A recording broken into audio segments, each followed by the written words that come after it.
Hi, everybody, and welcome back to my Zero Carb Life. I am Kelly Hogan, and I am super excited today to have with me a guest that I've hung out with in person, but I've actually known in the internet world now for a decade. Since 2009, we have been interacting, and then we finally got to meet in person in Colorado this past summer.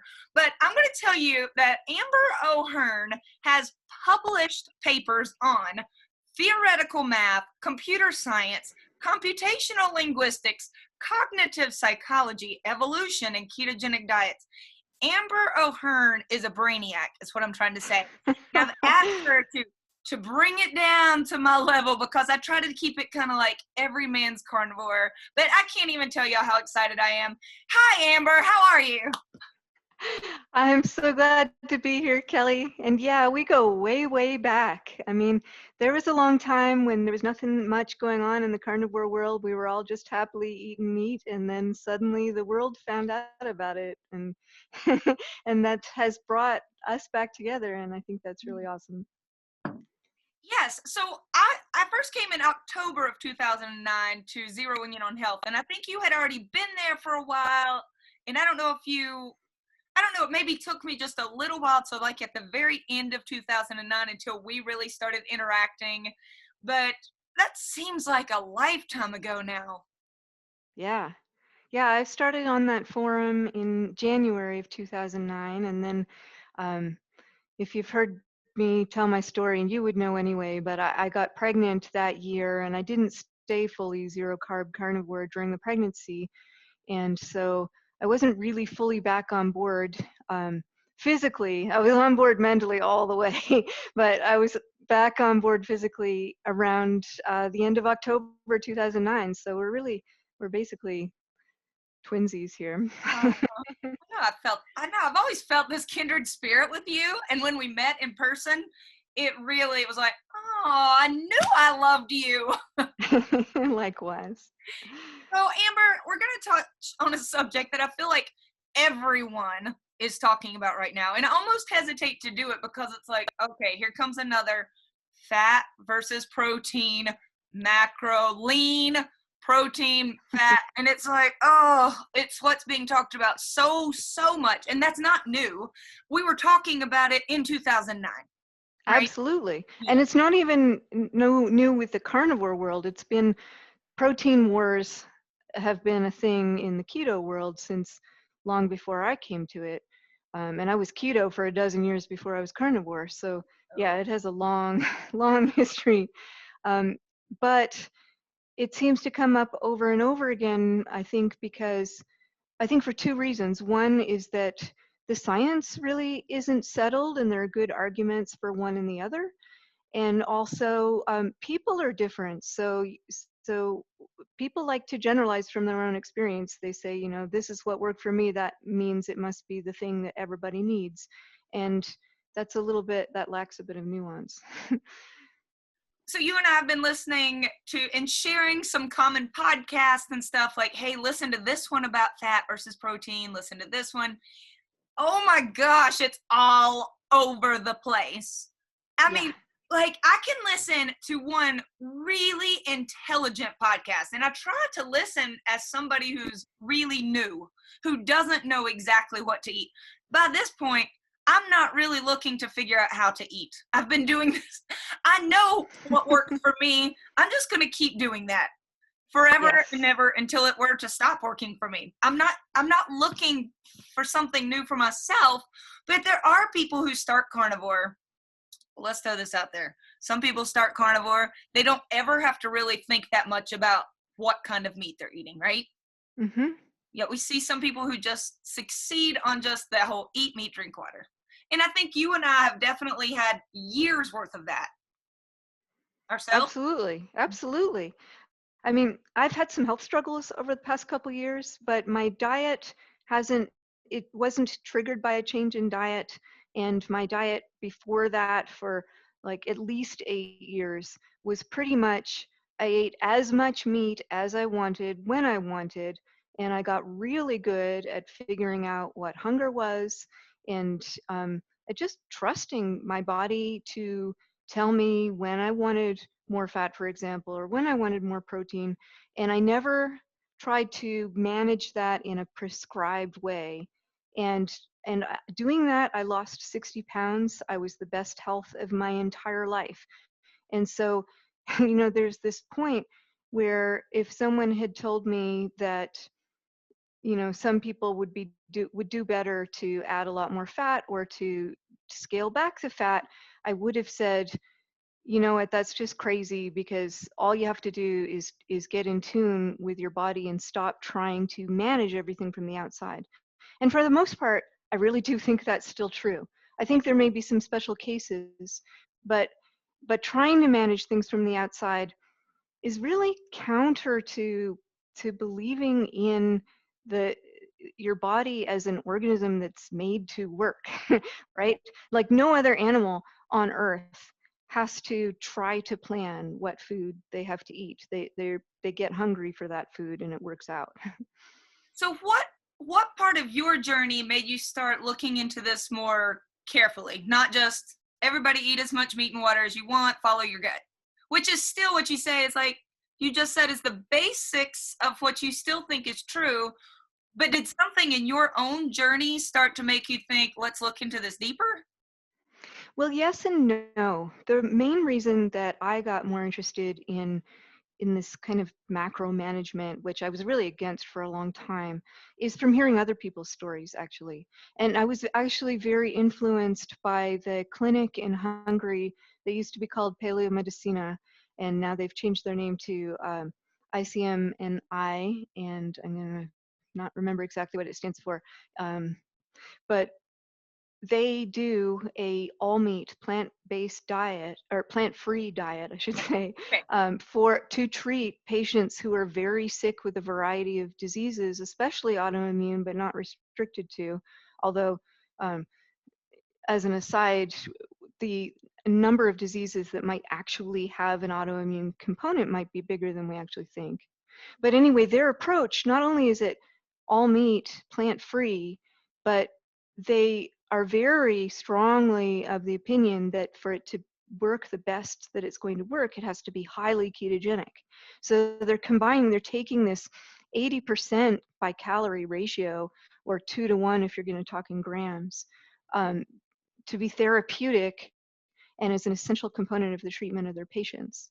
So, you know, when I first came to the carnivore world, I was really quite astonished because I had been reading a lot about ketogenic diets for many years and about the benefits of having that deep ketogenesis and the ketone bodies flowing through your body and into your brain.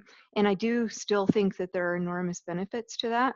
But I was really surprised because, well, most carnivores are actually ketogenic, but they're not deeply ketogenic. They may go from keto, where if you're measuring, people measure blood ketones now. We didn't really have, even back in 2009, we didn't really have the ability to do that. You could get kits, but it'd be like $5 a strip to test how much your blood ketones were once. So it's really not feasible for most people, and urine strips didn't work all that well.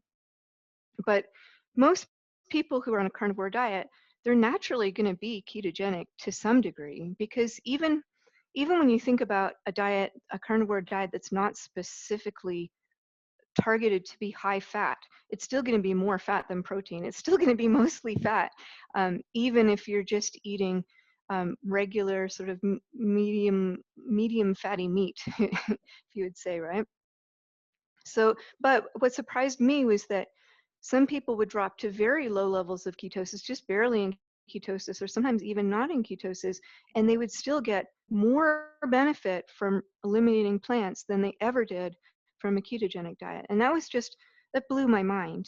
And I think it's really something that a lot of people don't get. Some people think that the power of a zero carb diet is that you're taking the carbs lower, and it really, of course, has nothing to do with the amount of carbs. The carbs are going to be low, but that's almost like a side effect of getting rid of plants. Yeah. So I got interested in it in part because of the work of those doctors in Hungary, and in part because of meeting more and more people who really seemed to not get the full benefit of carnivore unless they were also combining it with this deep level of ketosis. Now that, of course, was being interested in more high fat. Before that point, I actually would have considered myself to be quite on the other side of the high protein spectrum. I still think that one of the big problems with keto is that when people are so focused on getting their ketones up, they sometimes don't eat enough protein. And I think that can actually be a much larger problem in the community at large than not getting enough fat. All right. So at some point in your decade of carnivore, I've heard you say that you were starting to feel better, maybe mentally, physically, in different ways, if you did raise your fat levels. Is that accurate? Yes, so I started playing around after meeting the folks in Hungary.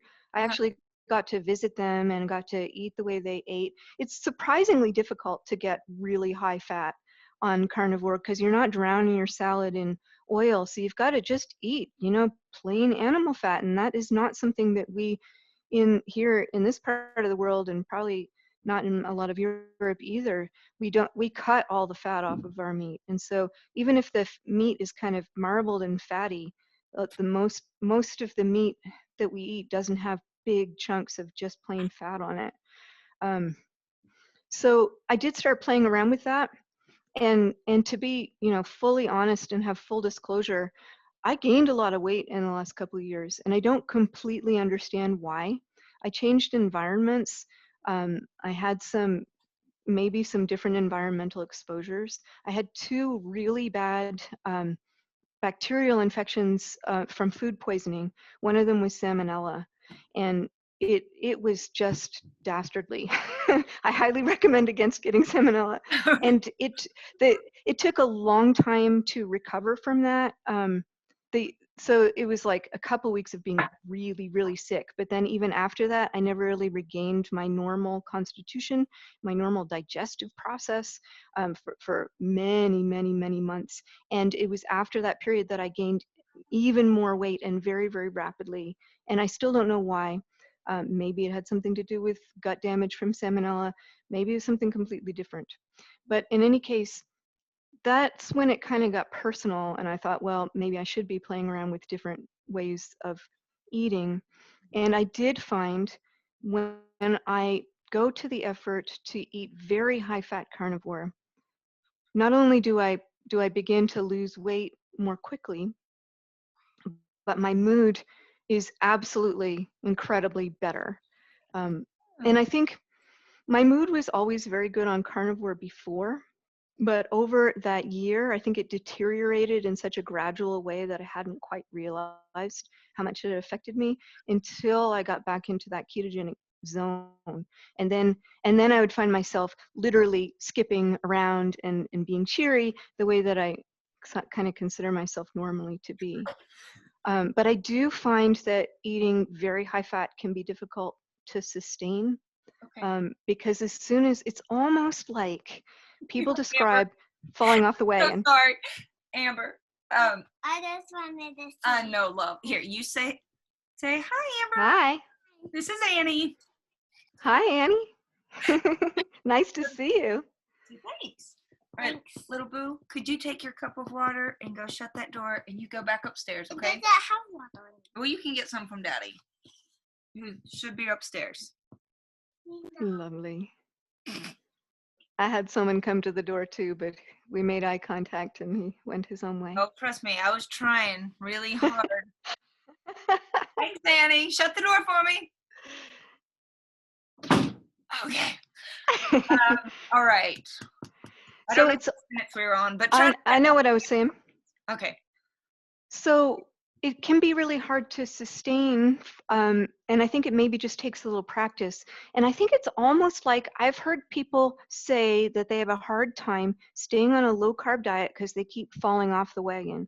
I didn't have that problem because I don't know why. I found a lot of good foods that I found extremely palatable, and I never had a problem staying on a low carb diet. But with very high fat carnivore, all it takes for me in the times that I've tried it is a day or two eating higher protein again, and it kind of revs up that protein appetite and completely knocks me off course, and then I have to kind of get back on track. So I don't know. I'm still in experimental stages with that, is what I'd have to say. Yeah, I think I heard you say that when you eat really high amounts of protein, that it can raise the amount of ghrelin, which is what can make you feel hunger, hunger, hunger for more protein, right? That can kind of become a vicious cycle. Absolutely. So I want to say, I know that there are people who eating very high protein and lower fat have said that it works for them, and being in the situation that we're in, I would never say to someone, well, you know, you must be wrong. If they're saying it works for them, then I've got to believe them. But on the other hand, I know a lot of people who I've talked to over the last year, especially where this has come around again in a more strong way, who have said specifically that when they try to eat higher protein, their appetite just amps way up, and they have to eat more and more and more. And sometimes, often that leads to weight gain. Not always. Some people are just sort of ravenous and aren't gaining weight, but they aren't feeling good. And I think that you're exactly right, that it has to do with when you're ingesting it, the hormones that are triggered when you eat protein that doesn't have a lot of fat in it are telling your body, this is the way we're going to get energy now. And so, we're going to start prioritizing protein for energy. And so it's a little bit complicated. Some people say, oh, well, I took my normal carnivore diet and then I added a bunch of fat to it and it didn't help me at all. But it might be the case that if you start off your meal with a higher protein, you're already telling your body how to process the fuel that's coming in. And so that's why some people are doing experiments that I think is working a lot better. Siobhan Huggins, for one, has done experiments with this kind of fat first protocol, where she'll eat as much meat fat, because she eats carnivore too, until the meat fat, she can't eat any more meat fat.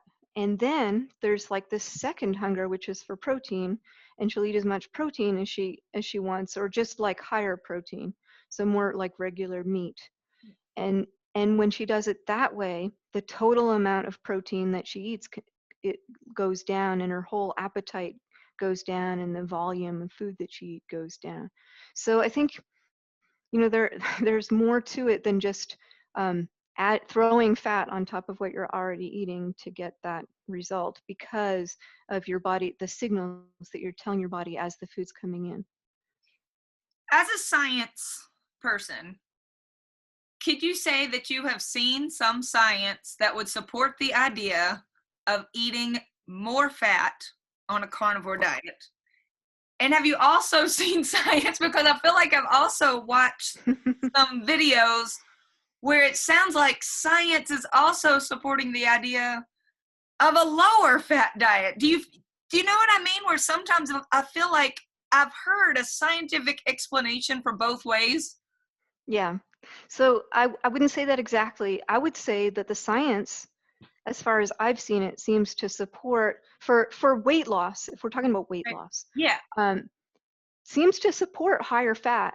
The only evidence that the scientific kind of talking that I've seen around lowering fat is this idea that actually sounds like a reversion of thought back to the bad old calories in, calories out days, where people will say, oh, there's a certain amount of protein that you need for your basic functions, and then if you then they'll say you can use fat as a lever, and you can either get it off your body or you can add it in. And it sounds like it makes sense, but the fact is that different people have different ability to access the fat that's on your body. So, and especially, so partly it's just limited by how much fat you have on your body. So in general terms, the more fat you have on your body, the more you can access just at one time. And the leaner you get, the more fat you will have to add in to make up for the fact that you can't get it out fast enough, even if it's there. So the other thing is that those hormones that we talked about when you start to eat can have an effect on what your body decides to use. So it can actually make sense scientifically to say that if you eat something that's very high fat and a bit lower protein, it'll tell your body, oh, we're in fat burning mode, and it'll send the signals that allow the fat from your body to get used in a way that if you ate higher protein, it might just say, oh, we're going to use gluconeogenesis now, and we don't need to take that fat off the body. And so you could actually have a situation where, to a point, the more fat you eat, the more fat you're going to use. And I've also seen old forums. I don't know if you remember the Magic Bus forum. There's a forum, it was, I think, even earlier than the ZIOH forum, and they ate all meat, or at least some parts of the forum did. And there were some people doing these high calorie experiments where they just added a whole lot of fat and continued to lose weight, even if they were eating 4,000 calories a day. Yes. So I remember there was, I think his name was Jeff. There was a guy who did that even at zeroing in on health. I mean, he just kept on adding. I think at one point he was over 5,000 calories and was not gaining weight. Right. Yeah. It was either Jeff or another fellow named Dean.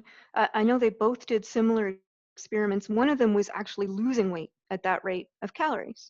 So obviously something's going on that is not being accounted for by this, you just fill it up and whatever you don't eat comes off of your body. I think, we'd like to think that, and it's very simple, but it just doesn't work for everyone.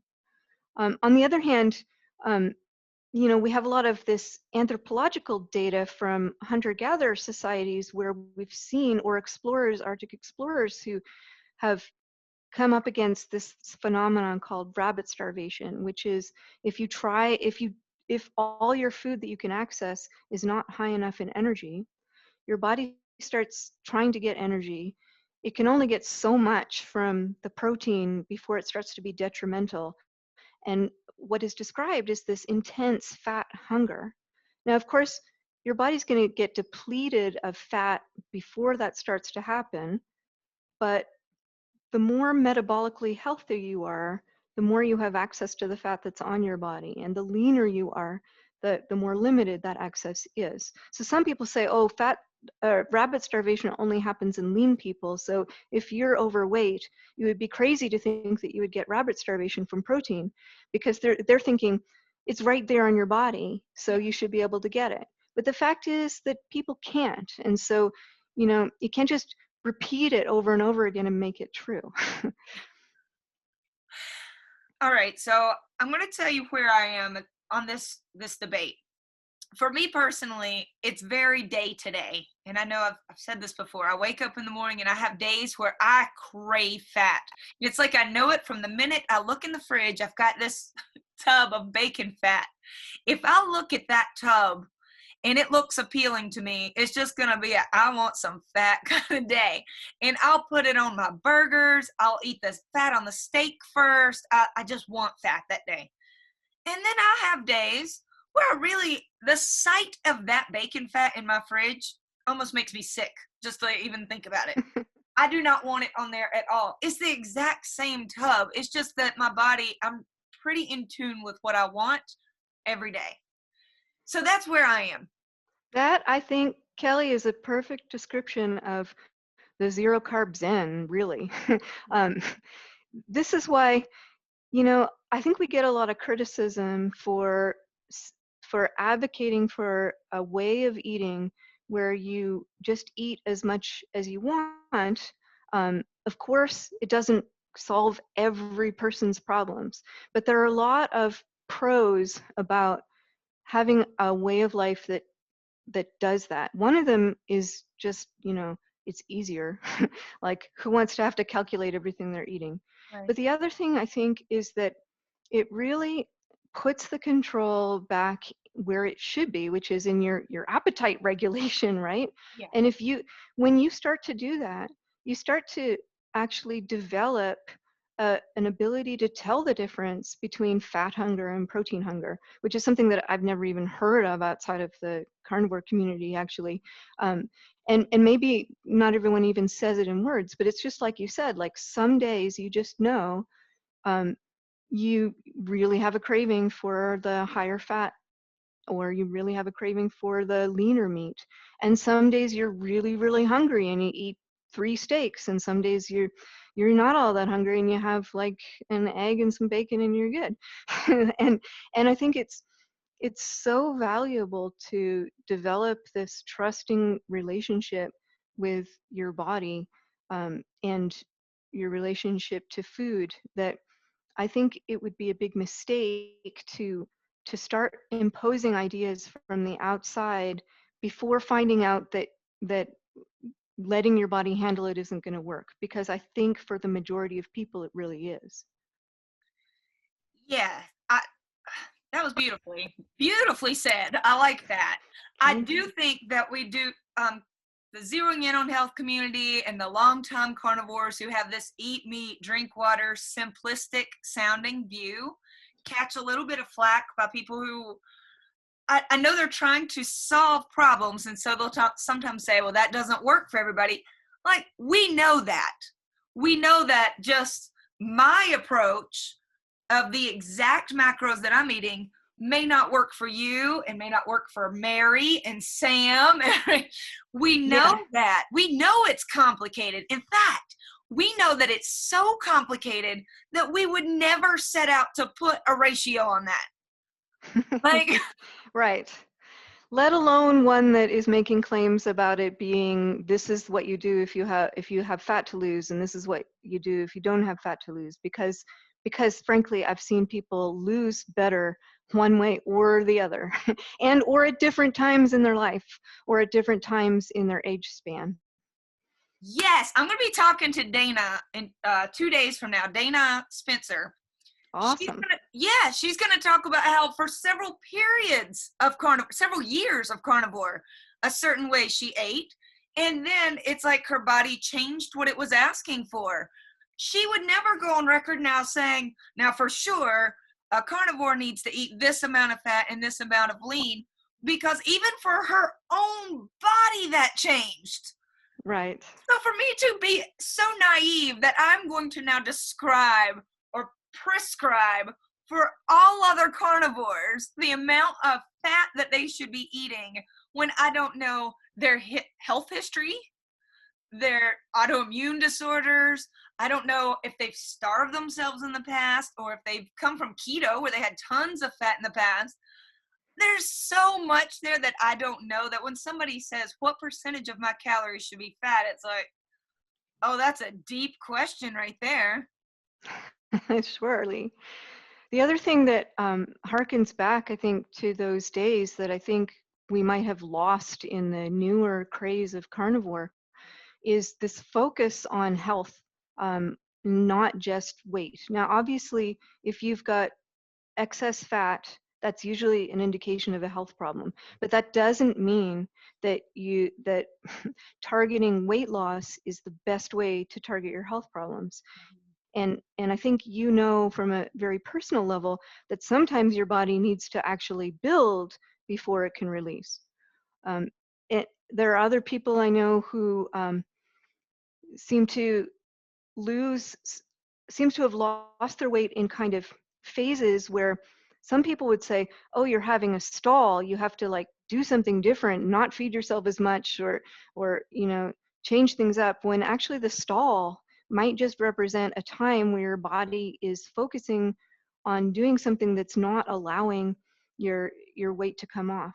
And there's something specific about that that I learned. I'm going to mention Siobhan Huggins again because I'm a big fan of hers, and she helped me to understand this. So I think we've known for the whole time that I've known you, it's been a thing in the community that sometimes your body is going to be healing, and fat loss might not be a priority at that time. But I've never really understood what that could mean. Like, how your body's not choosing, oh, I'm going to lose weight now, oh, I'm going to heal now. But one thing that can come into play and may be part of this is actually insulin. Insulin is part of the immune response, and the immune response isn't just about fighting off infection, but it's also about repairing damage. And the immune system actually benefits from having higher insulin. And so when it's active, insulin levels can rise. And so for a lot of people, you might even see like type 2 diabetics who go on a keto diet and everything resolves, their blood sugar resolves, most of their weight falls off, all kinds of problems they were having go away, but that insulin level stays high for a really long time. It takes a lot longer. And so one thing that having high insulin does is make your fat stores less accessible.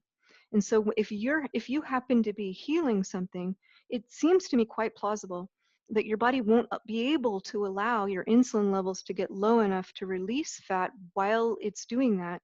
And in that case, if you're not getting as much fat off of your body, then actually the right thing to do, if all of that is correct, is to actually eat more fat, because your body needs to get it from somewhere and it can't get it from its own stores right now.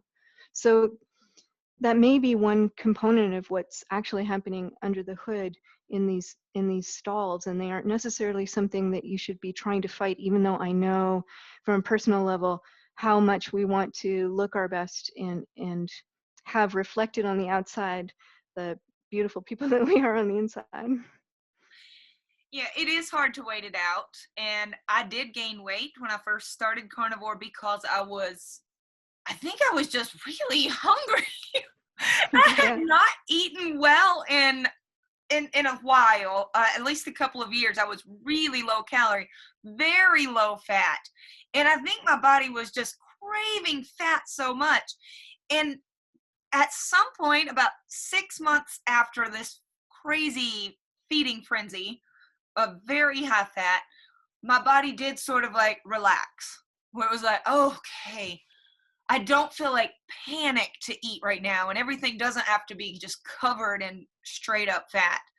And then I started to lose weight. But I've been asked, well, do you think if you had cut back on the fat earlier than that, would you have started to lose quicker than 6 months? Well, I don't know, but I don't necessarily think so. I really think my body was telling me what it needed. And I think it probably just needed it for that long. Yeah. And then at some point, it's like, okay, I've got what I need.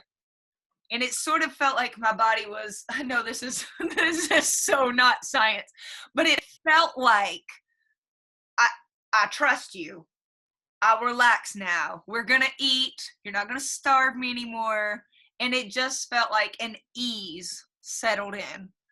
And then I could just eat meat. It didn't have to be, 3 pounds at a time with a lot of fat. And so I don't know if that's a process that could necessarily be rushed by saying, if I had known, well, if you just cut back on fat, then you're not going to gain weight for 6 months. Lord have mercy, I would have definitely done it, because that's all I wanted was to lose weight, stop gaining and lose weight. But you guys, Charles and everyone there, kept saying, not you necessarily, but we were all such a community. Just trust your body. If that's what your body needs right now, give it what it needs till it relaxes, and that's exactly how it worked for me. So I hesitate to throw out things like, well, for me, once I cut back on fat, then I lost weight. It's really hard to tell cause and effect. I mean, cause and effect is a major problem that nobody understands, and everybody pretends that they do. I mean, even like science, you basically have to set up these very controlled experiments, and even then, you really don't know. All you know is that it looks like a cause. So it reminds me actually of Stephen Phinney, who's a very prolific low-carb researcher, and he has this famous set of pie charts in which he's just showing like someone who's overweight and starts on a low-carb diet, and it looks like the percent of fat that they're getting from their diet is lower than it does when they've lost weight and they get to this lean part and they have a lot more fat. And what he says is that in the beginning they're losing weight and they get a lot more fat off their body, and that's true. But what he doesn't say, I don't think, but a lot of people take that to mean is that during the weight loss phase you have to restrict fat. Whereas what I see from those graphs is just this is the process that happens when you're losing weight because you're losing weight. It's not that you're losing weight because you cut back the fat. It's really easy to confuse cause and effect, and I'm sure I've been confused by it myself too. Even, like I say, even when I have been asked, do you think it was because you cut back on fat that you then started to lose the weight at the 6-month mark? It was my own life. I lived it. I still don't know. Like, Mhm. I don't know. I think something inside literally changed at some point that caused me to stop needing that much fat. Is Right. how it felt. So that, again, I can't back that up with anything. I just know it felt to me like I stopped needing it. And that was the point when I stopped eating so much fat, but also kind of simultaneously started losing the weight. But I don't Right. think if I had forced that issue in the long term, it would have worked out as well. I think I would have continued to feel hungry and to have just kept wanting that, even if I didn't give in to those fat cravings. I think Yes, it was and then important. that cycle would never have been broken. Yeah. Yes. Yeah, I think it's important to follow those signals. I think it's pretty well known at this point that a lot of folks will say, your gut in not just gut instinct, but literally your gut can let you know if you're having too much fat. So if you're running to the restroom, that's probably a little too much. If you're having trouble in the bathroom, you probably need a little more fat. I think most people are pretty familiar with that concept. But I also think there's a trust your gut. Like, is your body screaming for more fat? And if it is, you might need that for right now. And maybe you're not going to lose weight this minute because your body might need it for something else. I don't know. And I can't put that into any cellular level. I've just seen it happen a lot. I've seen people who say either I couldn't lose weight on carnivore until I lowered fat because they suddenly wanted less.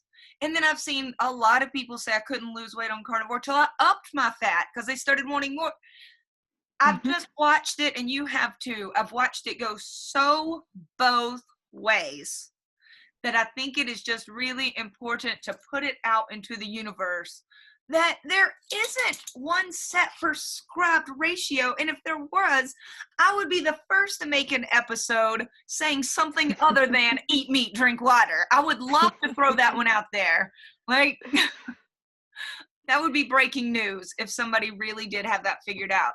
Now, if you had to give a starting point, let's say somebody has been carnivore, just full out eating meat, drinking water, to whatever fancies them for a year.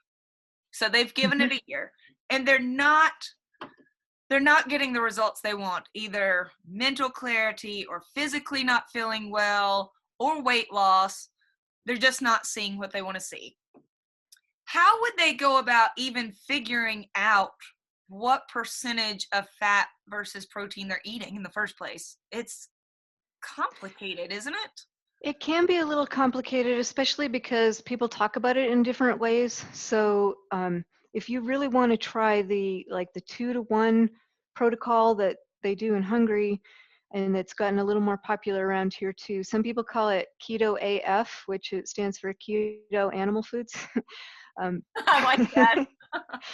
So it's supposed to work out to about 80% calories. So you can work it out that way. You can look visually. Fat is more, as we know, it's more volume than protein. But then there's the complicating factor that lean is actually about 3/4 water.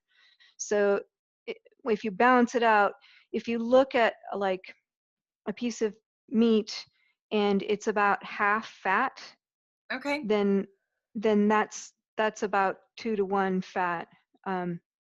And then there's like the complication of like the 80-20 or 70-30 of the ground beef. Well, they're actually grocery stores are funny. The food industry is funny because fat is supposed to be bad, right? So they what they're saying is it's 80% lean. Yes. So 80% lean means that it's by volume.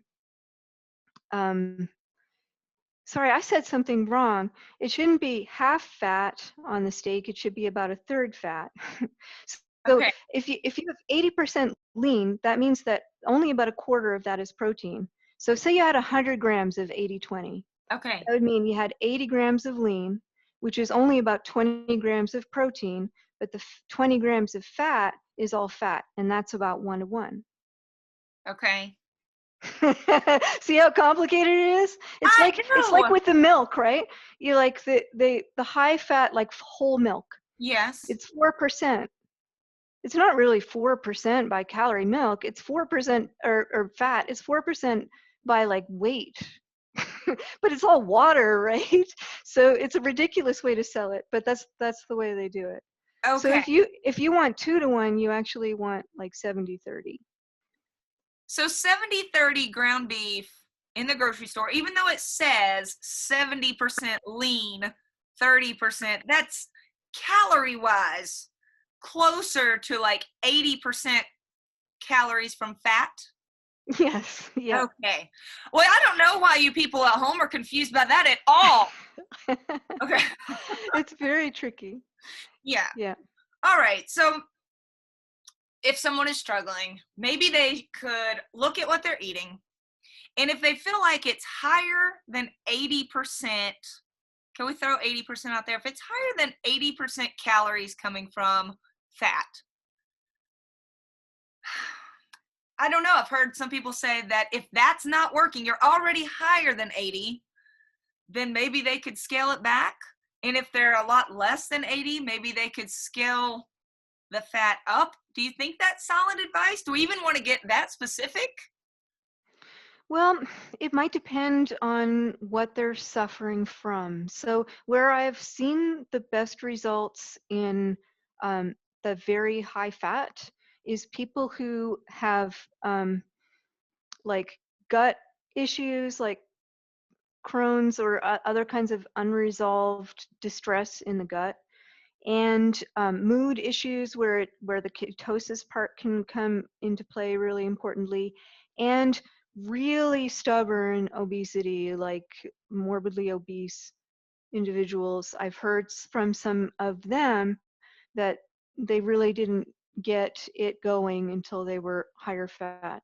Whereas the people that I know who have done well doing leaner meat, for the most part, and there are exceptions on both sides, and that's why I don't have a grand unified theory yet. Yeah.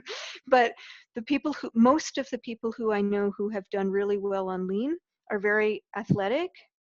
Okay. Even if that just means that they hike a lot or whatever, but also if they're a gym rat, and if they're already basically metabolically healthy and lean, but they just can't get that, if they're a guy, they just can't get to that 12% or whatever it is that they want. That often seems to work. But like I said, I've seen exceptions on both sides, so it's just a matter of what are you going to start with. I mean, you might start with which one sounds better to you, because, I mean, it's a little bit arbitrary. Yeah, that's true. So maybe just in their minds think, okay, I feel like I would like to have more fat than I'm eating right now. I think most people could kind of intuitively think, is it likely that I'm eating a lot more fat than I need or a lot less? And maybe sort of gravitate, okay, I'm going to consciously just try to nudge a little bit the other way to see if that makes me feel better, if it's making me look better. But I think, is my skin better, my hair better? There's a lot of ways to tell if what you're eating is working other than just a number on a scale. I hate it when we focus, all of our benefits of a diet are going to come down to what that scale says. Is really ridiculous to me. Yeah, it's unhealthy. It is. It can become such an obsession. But if many markers of health are indicating that when I add more fat to my diet, I'm feeling better, maybe that's the direction to go for a little while. Or you could just take it more of a day by day approach like I do, or even meal by meal. You don't have to even, maybe for breakfast, it feels great to put a ton of fat on my burgers, and by dinner, I don't really want it. I think there are a few different approaches that are actually all very good, that have worked for a lot of people.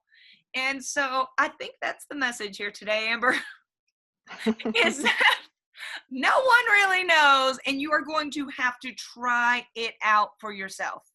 Yeah. And that is why Eat Meat, Drink Water is actually pretty brilliant, is because until you do that, eat meat and drink water personally, you don't know what your body needs.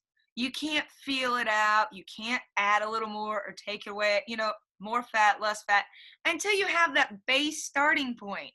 And we don't come at this from a place of that's going to work for everybody in those exact terms. We know, but how are you going to ever find out if you don't just start there? Yeah, I would have to agree. I'm so glad. I got Amber O'Hearn, who is just bloody brilliant, to say she agrees with me, so I'm probably right. Amber, I love you, and I know we just talked on the phone this week, and it's partly because when I have a thought, I do sometimes try to think, who are the most balanced, level-headed, intelligent voices that I see out there, and yours is always one of them. I really appreciate you coming on to talk through this with me. Even if we don't have it all figured out, I think it's worth even saying that much. Thank you so much for the kind words, Kelly. I really like what you're doing, and I'm really honored to be on here, and I'm glad to be connecting with you again after all these years. And I think what you just said is so important. A lot of people would rather tell you they know the answer than tell you that it's complicated. And I get that, because sometimes people just want to be told what to do because it's reassuring, and they're so tired of trying to figure out everything by themselves. But maybe instead what you can say is, I don't know if this is going to help you, but it does help some people. Yeah. And just hearing you share that, a higher percentage did help bring back your happiness, and you felt more like yourself, could lead someone to think, maybe I am eating too lean and I don't really feel my best. It's worth a shot, folks. Give it a try. If you feel worse, for heaven's sakes, cut back on it, right? We're not going to tell you that it's official, but it's worth a shot one way or the other. You'll never know until you try. Thank you, Amber, and I will talk to you very soon. All right. Bye, dear. Thank Thanks. you. Bye.